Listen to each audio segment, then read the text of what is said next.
without waiting any longer, since it is exactly 5:30, we will start our program so that everybody who is here on time gets the maximum advantage of what we can get out of this talk. So good evening, everyone. Good evening, ma'am. Thanks a lot for agreeing to give a talk.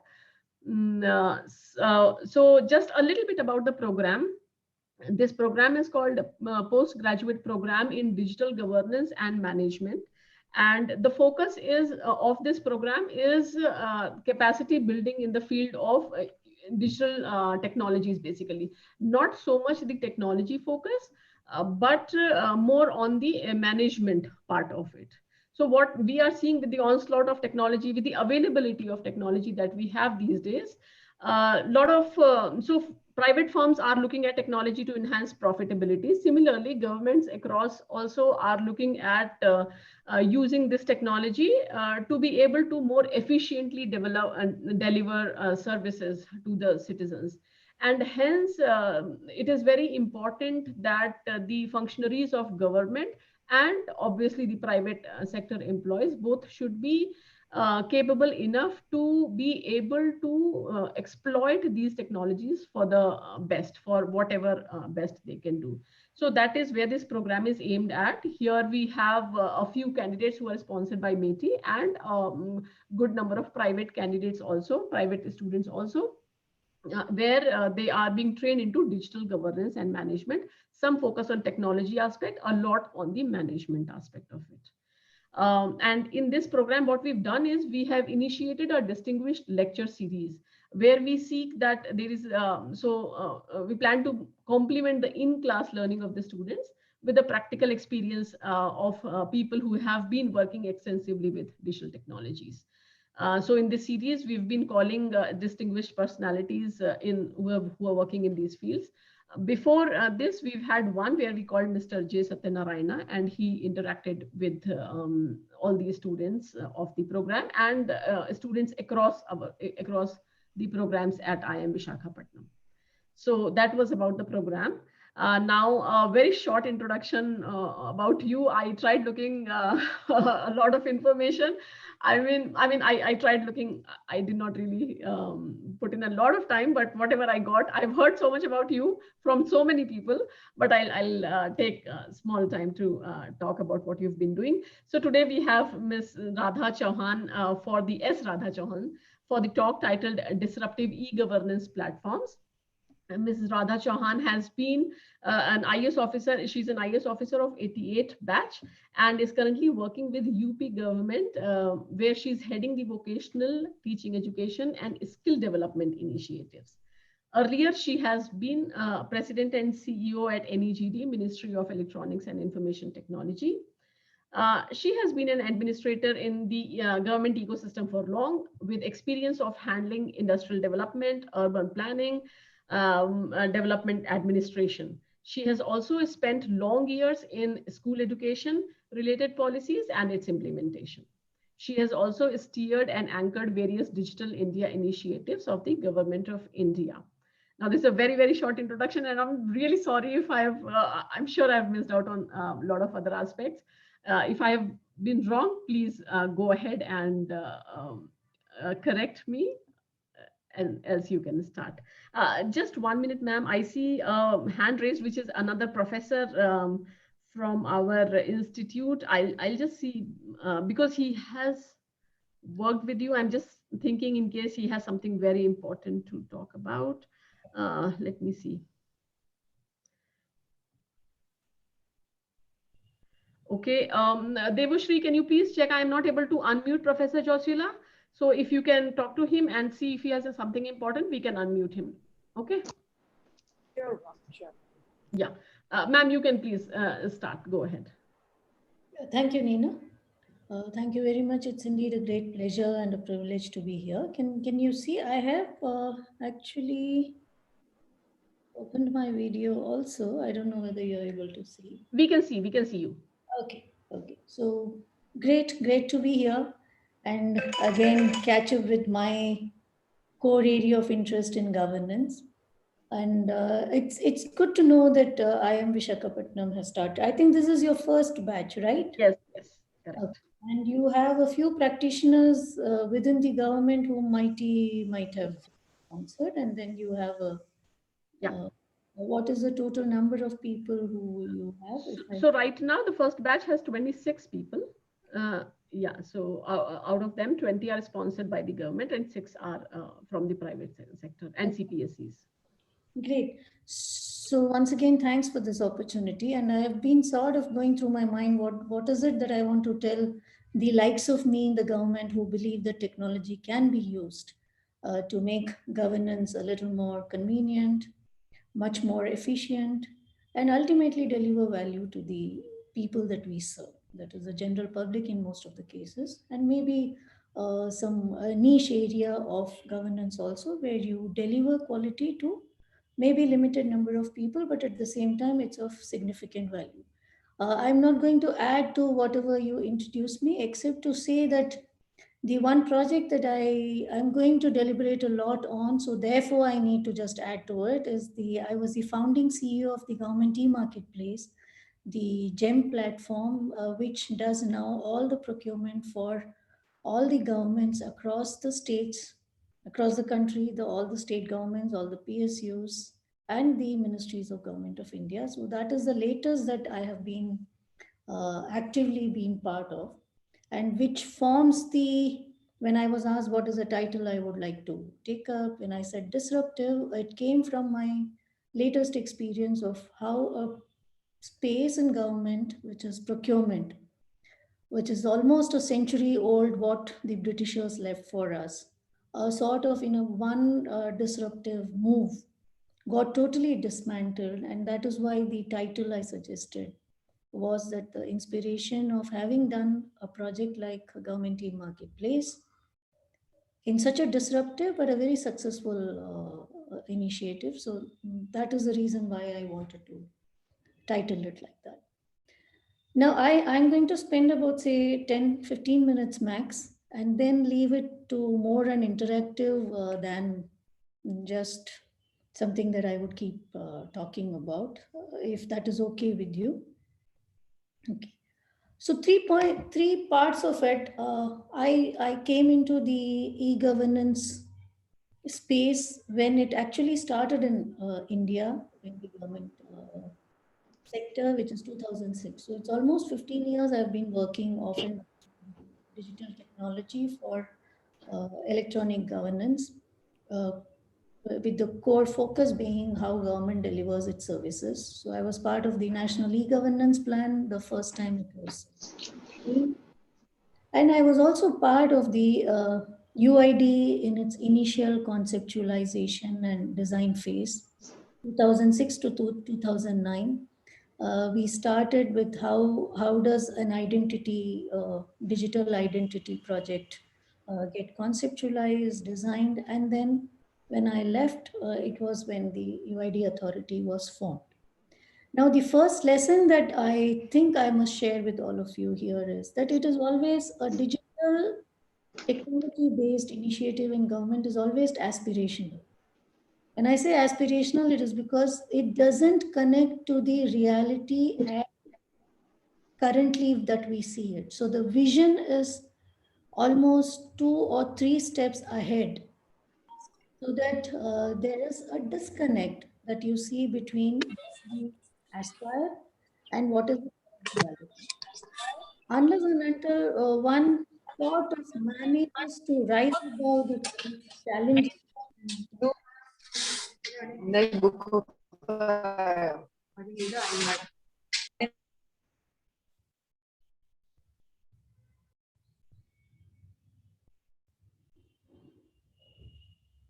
Shall I continue? Yeah, please, ma'am. There's some disturbance, I believe. Hi, ma'am. So to continue the point, so unless and until the aspirational part of design is taken into account, there is always going to be a little disconnect and a gap between the reality as it exists today and what we are aspiring to. I'm mentioning this more so because most of the digital governance practitioners will look at what is it today and then say, oh, we can't do it because we don't have, say, smartphones in the hands of every student. So let us not go for a digital learning, or let us do it over a period of 10 years. The UID authority, UID, the other conceptualization when we did, at that point in time, biometrics was just evolving. We had no clue about how expensive, what is the efficacy of a biometric based identity. So the 3 years we've spent was mostly on, without a smart card, without any facial recognition or a biometrics being used. How do you connect the ration card numbers and the voter ID cards? And went on for 3 years like that, where the design was talking about connecting all the agencies together to create a not deduplicated set of identity. But at the same time, I think where we sort of fell short was in anticipating the technology progress and factor in the biometrics. So if you see the initial 3 years of UID, before the UID authority was formed, it was all a non-biometric based approach. And suddenly Mr. Nandan Nilankani took over, and it became a totally different technology driven identity creation than a governance driven identity creation. So the two things that emerge is, A, when you're aspirational, you need to get over the basic gaps and have that vision and understanding of where could technology go, and therefore not connect it entirely with the current situation, but anticipate how the current situation is going to change. And second, it has to be a sudden and complete withdrawal from the past. It cannot be that you have the past legacies also going along on a hybrid mode forever, in the hope that one day you're going to reach a state where you're going to willingly, voluntarily, and gradually leave the past manual process and jump onto the completely digital bandwagon. Now, that portion of immediately catching up and doing a complete disruption also envisages, the second point that I want to make is, you need to keep pace with technology, which means the technology changes offer you a very short time window. 6 months, 7 months, technology changes, and your whole premise in conceptualizing or designing a project totally changes. So, therefore, the nimbleness and the agility which is required is very, very different in an e governance, digital technology intervention based initiative as compared to, say, a huge bridge building project or a road building project. You can take 2 years to develop a DPR for building a road. But if you take more than 2, 3 weeks in envisaging a DPR for a digital initiative, you have already lost the bus, because in 6 months, by the time you implement, you're already obsolete when it comes to the technology part of it. So the keeping pace with the technology means the government does not and need not adhere to the original designing and implementation of an e-governance project in a very traditional term. That is a third lesson that I learned while doing the government e-marketplace, the GEM, the procurement initiative. You mentioned Dr. Satyanarayana, who came and addressed you before me. I learned e-governance under Sri R. Chandrasekhar and Mr. Satyanarayana. I have heard him saying he took about 20 years to just create, I don't know how many innumerable documents on how do you change the procurement space in the government structure using technology. And he says every time I came with the document, by the time it got approved or considered, the technology had changed, and then everybody said, okay, let us revise it. So strangely, this stayed in my mind. And when we were offered in as CEO National E-Governance Division, we were called to the Office of the Commerce Secretary, and we were told that we have presented on reworking the procurement with the Prime Minister. And we told him that DPR will take about 6 months' time, if not more. And then another 1.5 years maybe to come up with a pilot. This was in response to his suggestion that why can't we have an Amazon kind of a procurement portal? Now, the response typically from the leadership was, no, I give you 2 months. In 2 months, you come with a POC, and I want it done at that pace. So we were called because we were a government agency. They said to write an RFP to get somebody to write a DPR itself is going to take 6 to 9 months, because I write an RFP seeking an agency to come and do a DPR. For that, I need somebody to write the RFP. So it's a vicious circle. So they said, you are a government agency. Do it in 2 months. That is what they have told us, but we know you can't do it. And believe it or not, till today, GEM doesn't have a concept note, a DPR. There is no file, no paperwork that was created. We just got into the business of saying, how do we procure? What is it that we are going to do? So the dynamism and the evolution as you run, you hit the ground while you are running, is something that we saw actually happening. I think more because the leadership's vision was so clear and so non-negotiable. So when a bureaucrat is told you deliver or there's no other option, then I think we all got together and we were just say, I think we didn't hire anybody from outside. It was a maximum of 11 software developers that we had. This was the core team that created the initial version of the government e-marketplace. Based on the power of this POC, the GFR, the General Financial Rules of Government of India, which doesn't get changed and it takes years for it to get changed. It changed within a week, and it mandated that all procurements of items listed on GEM will not be procured elsewhere. So the proof of concept itself was so powerful that the leadership was persuaded in putting it into the GFR itself, where it mandated, and because it mandated, there was no other way any buyer was going to buy it from anywhere else. So I think that again was a very powerful nudge for us to start delivering. The more we put on GEM, we had to refine the processes, bring it into a competitive mode, bring it into a market friendly mode. And it was not the government buyer's capacity, it was also the market's capacity that wasn't there. So again, the first point I made, it was aspirational. There were no capacities within the system on the buyer side in the government, on the market side of the sellers, absolutely no capacity to handle a digital procurement platform. But all of it happened concurrently while we were actually implementing the procurement.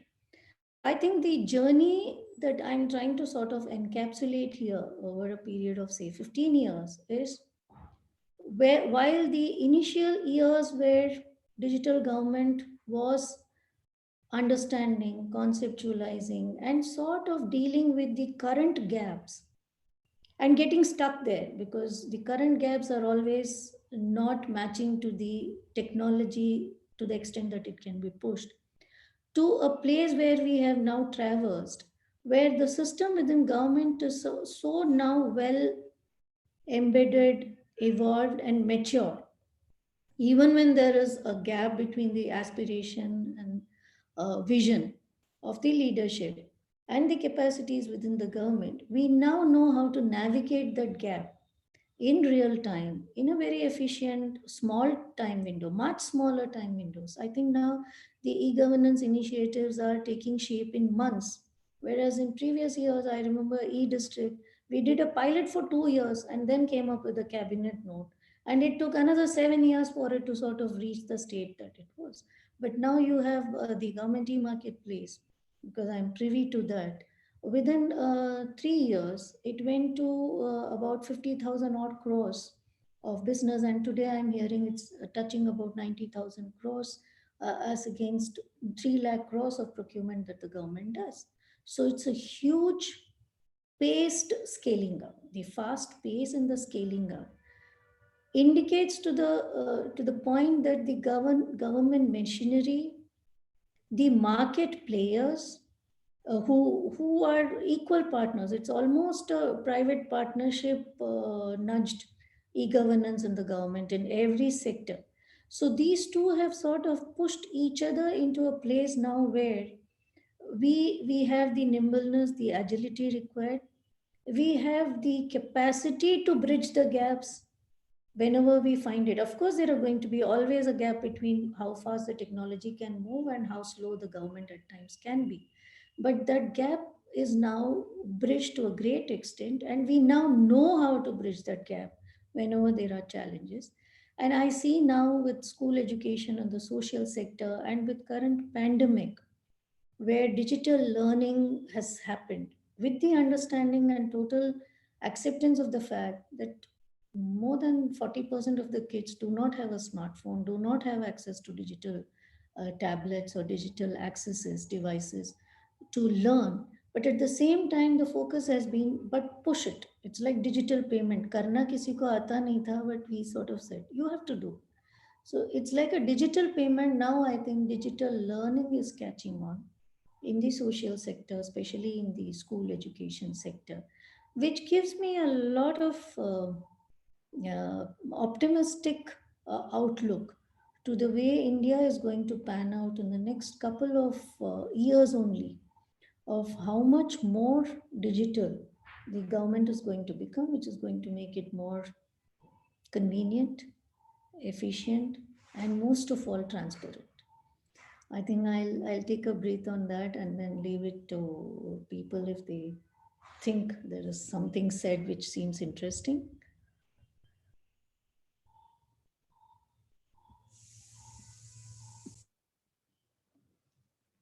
Okay, so students, I think, yeah, Professor Srinivas, you want to say something? No, I mean, actually, I wanted to add to what you said.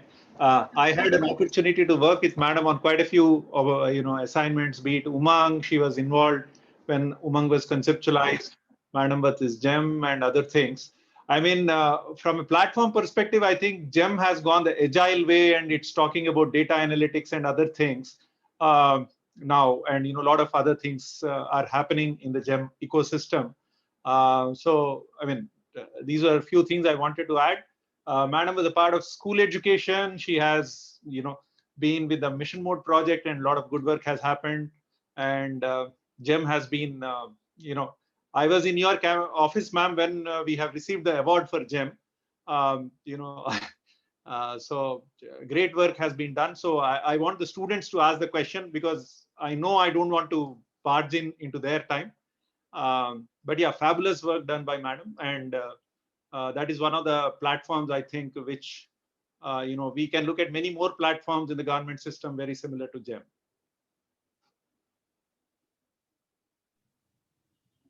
Thank you, Professor, for adding that. I did know that she has been a part of many other, but yeah, thanks for adding. Ma'am, actually, I am right now teaching a course called Design and Management of Digital Platforms. And I so wish that I had taught this earlier, so that the students would ask you a lot of questions. But still, I'm sure, I think if once I stop talking, I'm sure they will have some questions, and then we will take it ahead. So yeah, please, students, please go ahead and ask whatever you have to.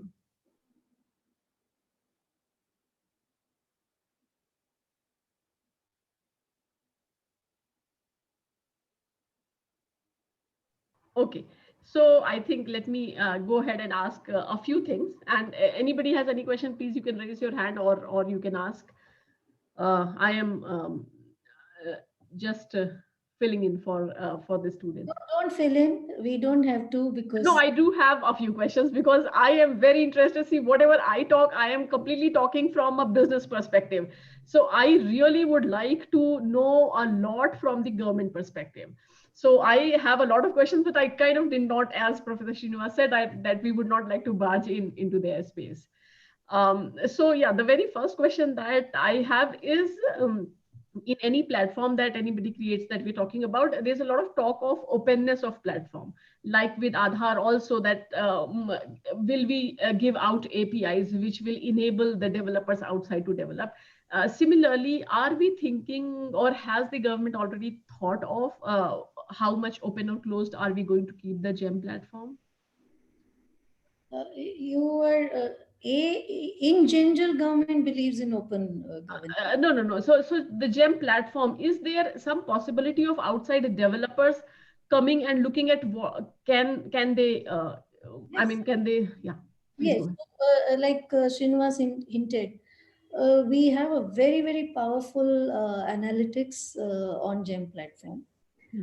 This has been shared with, I think, IIM Lucknow, the likes of World Bank, for any kind of analysis that they want to do on what is the kind of procurement savings, which are the kind of products, all kinds of slicing and dicing of these. So once the transaction is completed, Mhm. till the transaction is completed, it's only between the buyer and the seller. Even the GEM SPV as such is not privy to what is offered or what is not offered. Mhm. Once the transaction is completed, all of those related information is out there, open, and subject to an MOU. I think basically only ensuring that it is used for the purposes of research and not otherwise. Mhm. Uh, this is being shared. As a matter of policy, these are shared. There's a Okay. full data analytics warehousing group there, and they do share whatever data that they think can be shared once the transaction is completed. Okay.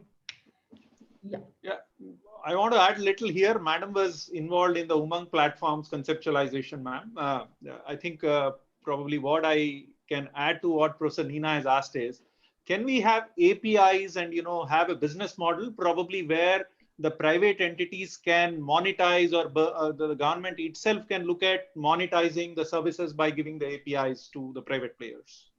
I think that's why I said, Srinivas, that it is basically now for the research purposes. Like I said, I am Lucknow or World Bank. The monetization part, once GEM decides how to monetize it, Yeah. then I think they'll be able to let the others monetize. But right now, there is a little hesitation because there are a lot of procurements that may be sensitive, because this was undertaken and it is still under consideration. But I understand what you're saying. But like I said, not for monetization and non-commercial purposes, APIs are available and they share. But whether you can sell those information further ahead and to whom is something that is still an open question. Yeah. Ma'am, there is a question from one of the participants. I'll just read it out. So the question is, GEM is really a great platform for improving transparency in government institutes procurement, and it will be successful as the government buyers follow it. What about bringing private sector procurement into GEM? Is there any roadmap for that? There have been a lot of demand from the corporates. And of course, the public sector, like banks, private banks, have been seeking whether they could procure. But the current focus of the government so far that I'm privy to is, let us first get our act together, and then let us see if we should. Of course, there have been on and off the suggestion, and it has been seriously considered also, whether the private sector also, at least for the bulk purchases, not the retail, but the bulk purchases can be given. I think it's a matter of time more than whether yes or no. It's when should we allow them to come and buy on GEM. Mhm. I'm sure there were students from Indian's Ordnance Factory Boards, ma'am. They had some questions in my class, at least on procurement and things like that. I was always citing the GEM platform. Yeah, some of them can actually raise their views or questions on GEM. Ma'am, this is Naidu here. I'm working as an executive engineer from ONGC, ma'am. And we have clear-cut order that whatever the procurement has to be done, it has to be through GEM only, unless until it comes like civil works or something like that. And my question is, ma'am, we used to face a lot of problems, like right from inviting tender to awarding the work to vendors, whether it is local or indigenous or overseas vendors, ma'am. But if that opportunity is also get it done through GEM, it will be very useful and time efficient. We could able to avoid a lot of bottlenecks in between, from invitation of tender to awarding of the work. I do agree with you. The works was very consciously kept out of GEM, and initially we were only said we were asked to do only products and services. Now, even in the works part, the procurement of, say, the raw material, the cement or the iron or whatever, even that is taking place in the marketplace on GEM. The works contract where it requires a very detailed DPR and RFPs. Now, that is not primarily amenable to a marketplace mode of a procurement. So, intellectually and philosophically, the design is a marketplace standardized procurement, whereas your works are very customized. Every work is customized to how what is a bridge like, what is a soil type. So everything would need a RFP. So the general understanding is, unless and until it is a standardized, non-customized and marketplace procurement, it should not come on GEM. So that reservation continues, but I think it's only a matter of time that you would see works also coming on GEM, but with maybe a little different kind of workflow than what it is currently, which is marketplace oriented. Thank you, ma'am. Thank you, ma'am.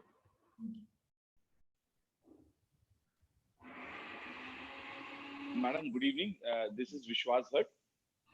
Ma'am, I am working at Ordnance Factory, Nagpur, and as a user of GEM, I would just like to tell you what are how the GEM has progressed over the years, being the user of the GEM.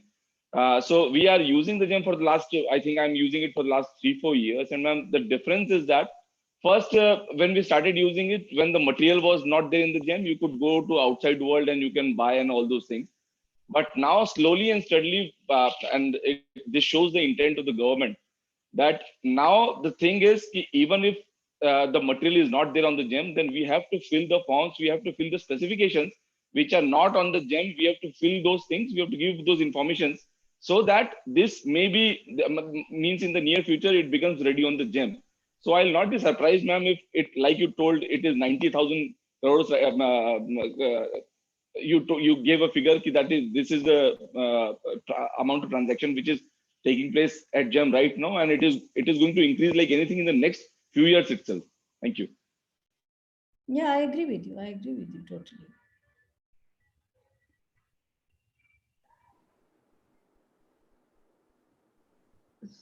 One more question for me, because the students are giving me opportunity. So now again, ma'am, another issue on platforms is about governance of, can you hear me? I can't. Okay, can you hear me? Yes, Yes, ma'am. we can. ma'am. So one of the questions is about the governance. So now, because we are connecting suppliers, I don't know, I have a very limited understanding of GEM, but I hope the question makes sense in that context. Is when suppliers and providers are meeting on that platform, is there any possibility of the suppliers forming some cartels among themselves and keeping cost at a specific level, or some monopoly on that side of it? So is there a government, like, is government ready to play a role of, basically having an oversight of what is happening on the platform and probably having some control? So let me respond to this like this. We knew that procurement before GEM was mostly cartelized, monopolized, tender processes were not. So that's why I said procurement was the most opaque, messy, inefficient part of governance, which is why it took a long, but when it came so disruptively in one slight of an order, that all of these were the reasons why we made GEM. So when you say how does the oversight happen? Oversight happens because you've just shown a light across the space of who is selling to the government. The moment a buyer knows that he can be seen by any other seller, whether he is favoring one particular seller, then the control on him is that he is now visible. Previously, he was not visible. Every department used to buy, for instance, a laptop in the same department across two officers sitting next to each other, would never be privy to at what cost it was bought from the same vendor, at the same time. Now you are showing on GEM platform, if a laptop is bought today in Odisha in an office, it can be seen in Tamil Nadu simultaneously, all of us can see. So when I said business analytics and marketplace, these are two pillars which ensure this, because in the marketplace, every buyer and every seller can see what is the offer that has been made. So in the marketplace, if I offer a bottle of water at 15 rupees, and also there is a bottle of water at 7 rupees on a standardized specification, any buyer who buys it at 15 rupees from his favorite vendor is going to be questioned. And the system won't allow him to buy, because the system will say 7 rupees is the lowest, unless and until you explain why you want 15 rupees with an approval. So there are inbuilt, embedded rules within the operations. Over and above that, there is this analytics, which is shared across. And this is put up where we say, this is the most efficient buying of this product every month, every day. So if a school uniform in Odisha was bought at 5 rupees, and the same in UP was bought at 50 rupees, it is out there in the open for decision makers to see. And this is an automated audit trail that is shared with the CAG also. It's made available to them. So you have another aspect where the audit can happen concurrently internally, and externally the finance divisions can do, and externally the CAG can actually, sitting in one place, audit a particular commodities procurement across the state governments and see the compare. So technology is so powerful and so easy and so rational and objective that you just have to unleash it for things to sort of clean up and settle down. Good evening, ma'am. Yeah, ma'am, I would like to add few things, ma'am. Actually, I was the part of GEM. So we were actually migrating from that DGSND to government e-marketplace. So certainly, ma'am, when we are talking about rate contract and then moving on to GEM platform, certainly there were too many aspects. So in the very initial phase, we have restricted direct purchase till 50,000. And on these grounds, ma'am, we have actually stopped these cartel formulations. Or so in that sense, ma'am, we could actually, we have drafted out GFRs, and we got those implemented in a very fast manner. And all those things, ma'am, actually translated into bringing transparency for the GEM platform. So it helped a lot. Very true, very true. I remember now that you were there. Yes, ma'am. Yeah, great work done by all of you. Yes, ma'am. Actually, it was your leadership, ma'am. Actually, you brought all those NEGD, ma'am, software developers, and we were all sitting in a single room. And those people, ma'am, actually all those things which were coming in between us, DGSND and NEGD. So all those programmers were actually moving, taking all those inputs from DGSND person and then just ironing out all the issues. So that is why, ma'am, actually it got developed in a very faster pace. Absolutely. Yes, ma'am. Good to see you, Pranav. And ma'am, I do remember that you used to come and on that second floor of DGSND, and you used to ask what kind of problems you are facing, what kind of solutions do you want. Ma'am, actually all those things motivated us too much, and that is why we worked also. Yeah, thank you, ma'am. It was nice working with all of you. Thanks. Nina, if it is okay with you, I need to rush for my...